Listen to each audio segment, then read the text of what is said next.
الحمد لله رب العالمين والصلاة والسلام على رسوله الأمين وعلى آله وصحابه أجمعين أما بعد قال الله سبحانه وتعالى في سورة البقرة يا أيها الذين آمنوا لا تبطلوا صدقاتكم بالمن والأذى كالذي ينفق ماله رياء الناس ولا يؤمن بالله واليوم الآخر۔ اللہ تبارک و تعالی قرآن کریم کے اندر ارشاد فرماتے ہیں کہ اے وہ لوگوں جو ایمان لائے ہو، تم ریاکاری اور مکاری کر کے، شہرت و نمود کے ذریعے سے یا لوگوں پر احسان جتلا کر کے اپنے صدقات و خیرات کو، اپنی نیکیوں کو ضائع اور برباد مت کرو۔ احسان جتلانا یا لوگوں پر احسان کرنا یہ بہت ہی اچھا اور اللہ کے نزدیک بہت ہی محبوب اور پسندیدہ عمل ہے کہ کوئی بندہ کسی انسان پر احسان کرے، اس کے کسی مجبوری اور پریشانی میں کام آئے۔ یہ مومنین کے صفات میں سے ایک اہم صفت ہے جو اللہ رب العالمین کو بہت ہی پسند اور محبوب ہے، لیکن اس کے برخلاف احسان جتلانا، کسی پر کوئی نیکی کرنے کے بعد، بھلائی کرنے کے بعد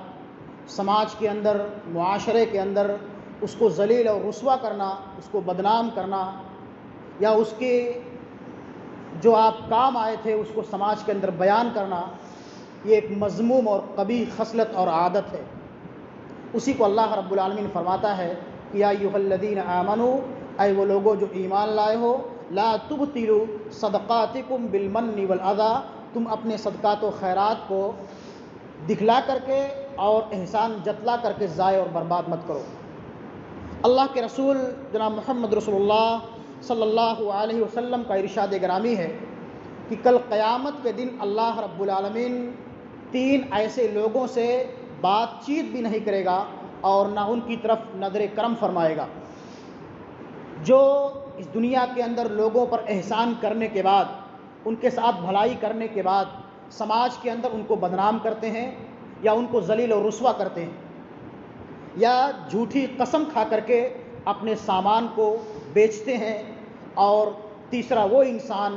جو اپنے پائجامے کو، اپنے ٹخنے کو، اپنے پائجامے کو، اپنی شلوار کو، اپنے تہبند کو ٹخنوں سے نیچے کر کے چلتا اور پہنتا ہے۔ ان 3 لوگوں سے اللہ رب العالمین قیامت کے دن کلام نہیں کریں گے، بات چیت نہیں کریں گے۔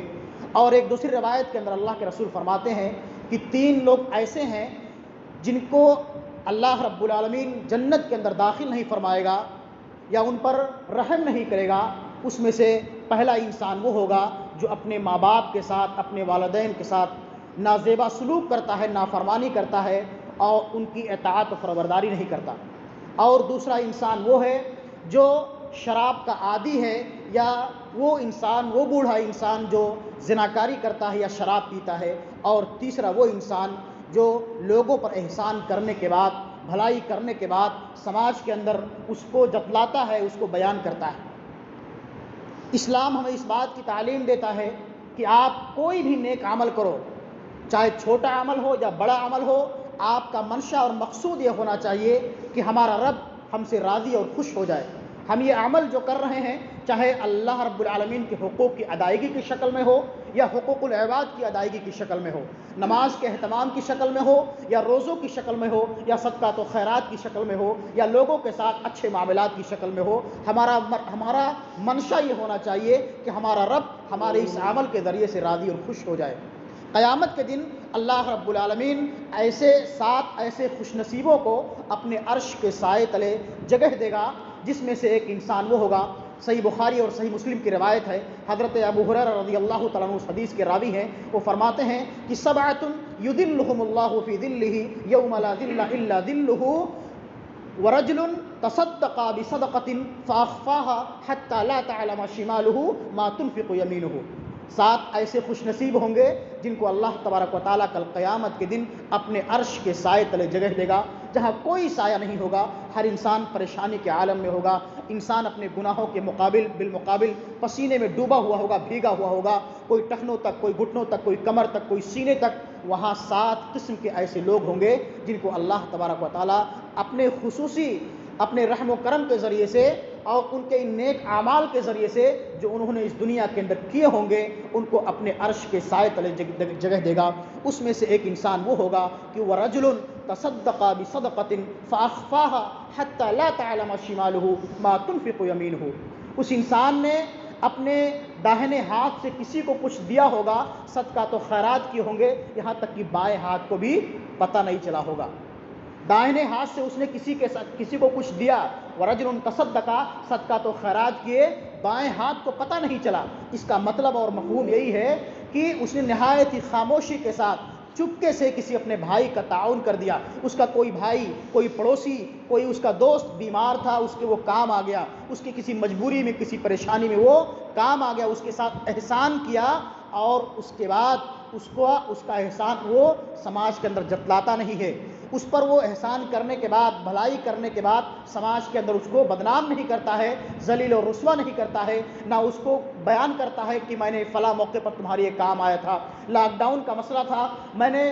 جب تمہارے گھر میں کھانے کے لیے غلے اور اناج نہیں تھے، راشن نہیں تھے، میں نے تمہارے گھر پر راشن اور غلہ اناج پہنچایا تھا، تمہارے بچے بیمار تھے، تمہارے دوا اور علاج کا میں نے بندوبست کیا تھا، تم جو ہے پریشانی اور مصیبت کے عالم میں تھے، میں نے تمہارے فلاں وقت پر تمہارے کام آیا تھا۔ آج ہمارا اور آپ کا حال یہی ہے کہ ہم اگر کسی پر کوئی احسان کرتے ہیں، کسی کے ساتھ کوئی بھلائی کا کام کرتے ہیں، تو اس کو سماج کے اندر بیان کرتے ہیں، چاہے اپنی واہواہی لوٹنے کے لیے یا اس کو ذلیل و رسوا کرنے کے لیے۔ کسی کو اگر ہم ایک کپ چائے پلاتے ہیں تو اس کو 4 لوگوں کے سامنے بیان کرتے ہیں کہ ہم نے فلاں کو چائے پلایا، فلاں آدمی بیمار تھا، ہم نے اس کے کام آیا، فلاں آدمی کے جو ہے دوا اور دارو کا میں نے انتظام کیا، اس کے غلے اور اناج کا ہم نے کام کیا۔ میرے بھائیو، یہ احسان جتلانا ہے، یہی تو احسان جتلانا ہے۔ اور اگر ہمارے اندر یہ خصلت، یہ قبیح عادت پائی جاتی ہے تو آپ جان لیجئے کہ اللہ رب العالمین کتاب و سنت کی روشنی میں ہماری نیکیوں کو ضائع اور برباد کر دے گا۔ اس لیے کہ اللہ کا فرمان ہے، یا ایھا الذین آمنوا لا تبطلوا صدقاتکم بالمن والاذی، تم اپنے اعمال کو، نیکیوں کو، صدقات و خیرات کو احسان جتلا کر کے اور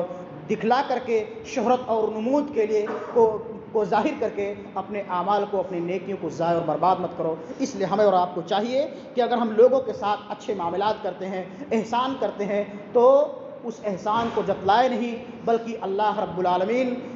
کے حوالے کر دیں اپنے ان اعمال کو۔ اسی میں ہماری اور آپ کی کامیابی کا راز مضمر ہے۔ اللہ رب العالمین سے دعا ہے کہ مولا کریم تو ہمارے اندر اوصاف حمیدہ پیدا فرما، اور قبیح عادت اور مذموم صفات سے ہمیں تو معمور و محفوظ رکھ۔ آمین۔ تقبل یا رب العالمین۔ وآخر دعوانا ان الحمد